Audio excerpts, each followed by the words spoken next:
Bonjour, dans ce tuto, nous allons voir un autre type de masque de saisie et cette fois-ci, on va le faire pour le code postal. Donc ici, en Belgique, le code postal est composé de 4 chiffres obligatoires. Et donc, pour ce faire, je suis toujours obligée de passer par le mode création. Je clique sur CP et c'est pour ça qu'on l'a gardé sous format texte. Donc ici, en masque de saisie, il faut juste rappeler que pour les lettres, c'est point d'interrogation pour une lettre facultative, dont la saisie est facultative. L, dont la saisie est obligatoire. Pareil pour les chiffres. 0 pour tout chiffre obligatoire. 9 pour un chiffre facultatif. Donc ici, comme ce sont des chiffres obligatoires de nombre 4, eh bien, je vais mettre 4 fois 0.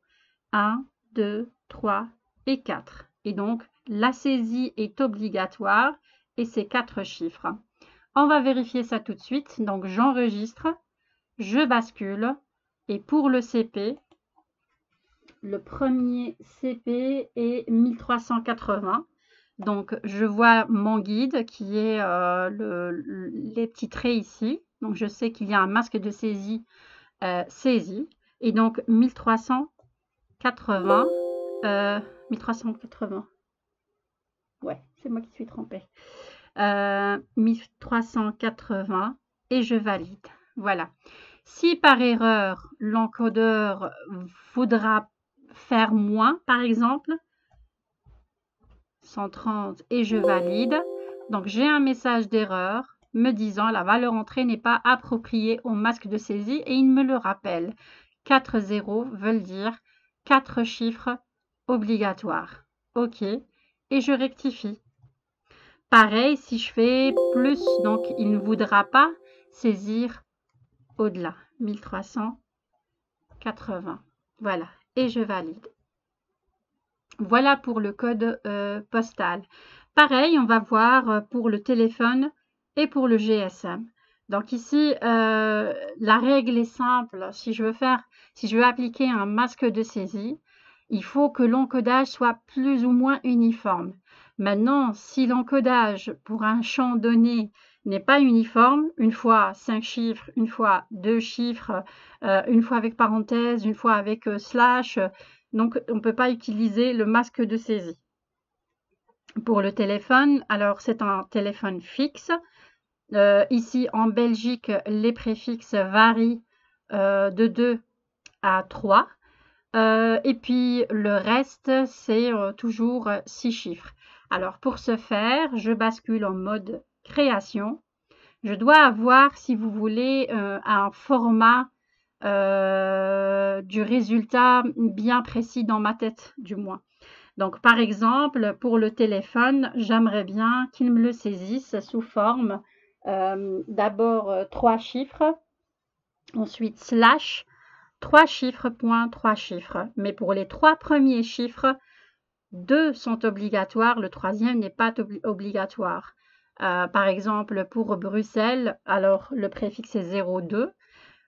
Pour Charleroi, par exemple, c'est 0,71. Donc, des fois 2 chiffres, des fois 3 chiffres. Pour ce faire, je me mets ici au niveau de masque de saisie et je me dis, voilà, pour le préfixe, des fois j'en ai 2, des fois j'en ai 3.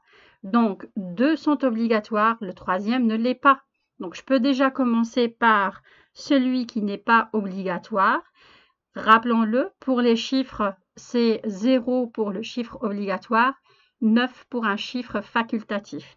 Donc, le premier, il est facultatif et 0, 0 pour les deux autres obligatoires. Je vais mettre un slash et je veux qu'il m'affiche 3 chiffres de suite, ensuite un point, ensuite 3 chiffres. Je vais enregistrer et je vais basculer. Ici, au téléphone, si je clique, je vais retrouver mon guide. Voilà, avec le slash. J'avais dit que, par exemple, pour Bruxelles, qui est 02, ensuite les autres chiffres. Donc, pour le premier qui est facultatif, je fais espace pour arriver au deuxième. Et après, c'est 0, 2. Ensuite, les autres chiffres. Voilà. Pour une autre personne qui vient, par exemple, de Charleroi, et là, le préfixe est 0,71. Là, je commence dès le départ, sans faire espace, 0,71. Ensuite, les trois chiffres. Voilà. Donc, pour tout ce qui est facultatif, je mets un 9. Pour tout ce qui est obligatoire, je mets un 0 pour avoir une facilité d'encodage.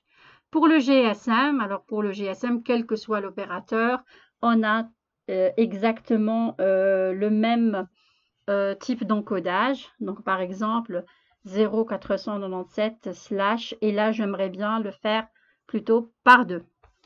Donc, je bascule en mode création. Je clique sur le GSM, masque de saisie, et j'aimerais bien qu'il m'affiche les trois premiers chiffres ensemble. Comme c'est une saisie obligatoire, enfin, c'est les chiffres obligatoires, alors je fais 3, 0, / 00, point, 00, point, 00. C'est-à-dire, quelle que soit ma façon d'encoder le numéro de GSM, il va me l'afficher ainsi. D'abord les trois premiers chiffres, / ensuite par 2. J'enregistre, je bascule et je teste. Donc je viens ici et par exemple, déjà le guide, je le vois, il correspond déjà à ce que je souhaite saisir. Par contre, je pense que j'ai fait une erreur. Ce n'est pas 3 chiffres, c'est 4 chiffres puisque c'est 0, 400 et D. Donc, je vais rebasculer en mode création et je vais rajouter ici un 0. Voilà. J'enregistre, je bascule et je teste. Donc là, je me mets ici 0,497 15 23 15 et je valide. Donc vous voyez, moi je ne me suis pas occupée des points, ni des slash, ni rien du tout. J'ai encodé uniquement le numéro de GSM sans aucun séparateur. Et comme le masque a été saisi, il va l'appliquer sous forme de masque. Donc je me suis aperçue que j'ai oublié un chiffre. Ce n'est pas très grave du moment que je sais retourner en mode création et rectifier. Voilà. Une variante si vous voulez. Pour le téléphone, je pouvais mettre aussi le préfixe entre parenthèses. Donc ça aussi, c'est possible. Alors, je peux rebasculer. Et pour le téléphone, par exemple, je ne veux pas mettre un /, mais j'aimerais bien mettre le préfixe entre parenthèses. Donc, je vais effacer ce / et je vais mettre les parenthèses de part et d'autre. J'enregistre, je bascule et il me le remet en forme, en fonction du masque de saisie employé. Voilà pour le masque de saisie. Donc, on a vu jusqu'à présent pour le texte, pour le CP, pour les numéros de téléphone. Pour le prochain tuto, on va voir pour l'ISBN des livres et on peut appliquer n'importe quel masque de saisie pour mieux gérer la façon d'encoder. À tout de suite.